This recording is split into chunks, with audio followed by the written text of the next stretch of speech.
Wait, hold up, because now we're going deeper. Way deeper. If you thought that already hit hard, get ready, because this isn't just a reaction. It's a release. It's a manifesto.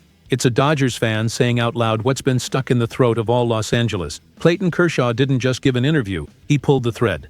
And when you pull that thread, the entire MLB starts to shake. I remember exactly where I was when I saw that quote.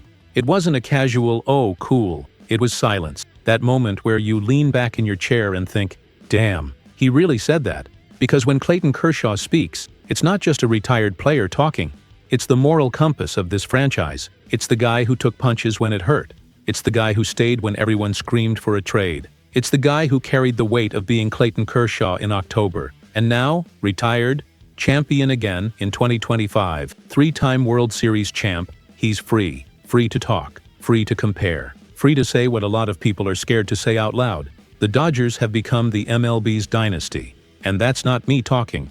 That's him. Let's rewind for a second, because to understand that statement, you need to understand who Clayton Kershaw is in this story. Kershaw showed up young, talented, full of promise, but he didn't walk on a paved road. He walked through mud, through frustration, through brutal playoff losses, through national ridicule. He watched this team come up short. He watched fans suffer. He watched the franchise get labeled a rich failure, and still, he stayed. Then came the ownership change, the structure, the vision, the winning mentality, and Kershaw became the bridge between two eras, the Dodgers who were trying, and the Dodgers who dominate. Fast forward to 2025, back-to-back titles, 3 rings total, an organization running like a Swiss watch, and the man sits down on a podcast, literally, with Rob Lowe, an actor, a die-hard fan, a guy who practically lives at Dodger Stadium with his kids. This wasn't a stiff interview, it was a fan conversation, and maybe that's why the truth came out so raw.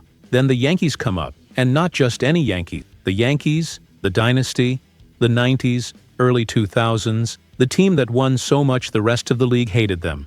And then Kershaw drops this. When I was a kid, the Yankees were that. They always won, and that was good for baseball. Boom. This is where people get uncomfortable. Because that line blows up the safe narrative. It says this: the Dodgers aren't the problem. Dodgers' success is the engine. You can hate it. You can complain. You can say it's unfair. But you're watching. And Kershaw didn't stop there. He backed it up with receipts, historic ratings, the most watched postseason in years, fans in Japan, games in Canada, a global MLB. Who's driving that? Who's the conversation? Who moves the needle? The Los Angeles Dodgers. Now let me talk to you straight. Fan to fan. No filter.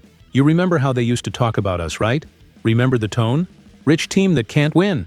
Chokes in October. Kershaw can't finish. It was brutal. It was constant. It was relentless. And we swallowed it. We hurt. We came back the next year anyway. Now that we win, now that we stack banners, the narrative flips. Now it's villain. Now it's bad for competitive balance. Now it's bad for the sport. Oh, please. Kershaw was surgical. He said what most won't. Nobody wants indifference. Indifference kills a league. Hate drives ratings. Passion fuels debate. And today, if you love baseball, you have an opinion about the Dodgers, even if it's pure rage. But let me take you behind the scenes for a second, because this wasn't just a soundbite. When an icon like Kershaw calls this team a dynasty, he's sending an internal message too, to the front office, to the clubhouse, to the guys still wearing the uniform. He's saying, you carry that weight now, because being a dynasty isn't just winning, it's sustaining it. It's playing with a target on your back. It's everyone gunning for you every night. And the Dodgers embraced it. They didn't play the victim.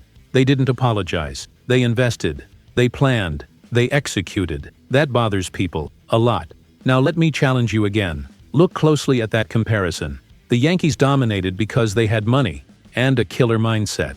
The Dodgers today have money, but they also have development, scouting, technology, a global vision. That's even scarier, because it's not tied to one generation. It's a system, and systems don't disappear overnight. Kershaw also touched on something people love to ignore: international impact, fans in Japan, viewers outside the US, a global brand. The Dodgers aren't just an MLB team anymore. They're worldwide, and MLB needs that, even if it hurts to admit. So let me ask you something. If this were another team, would the conversation be the same? If the Yankees were winning everything again, would anyone call them the villain? Or is the discomfort because it's Los Angeles? Because it's the West Coast? Because it's Hollywood? Think about it. I'll be honest with you. I don't want sympathy.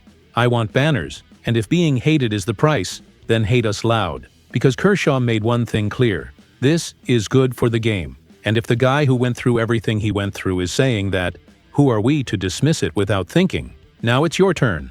And I want long comments, angry comment, passionate comment. Are the Dodgers the new MLB dynasty? Does the Yankees comparison hold up? Does being the villain strengthen or drain a franchise? Talk to me. Disagree. Debate. Because there are no lukewarm fans here. And if you live every Dodgers rumor, every MLB update, every game like it's Game 7, subscribe right now to LA Dodgers News Today. This isn't just news. This is identity. This is Los Dodgers running through your veins. Los Angeles is on fire, and the entire league feels the heat.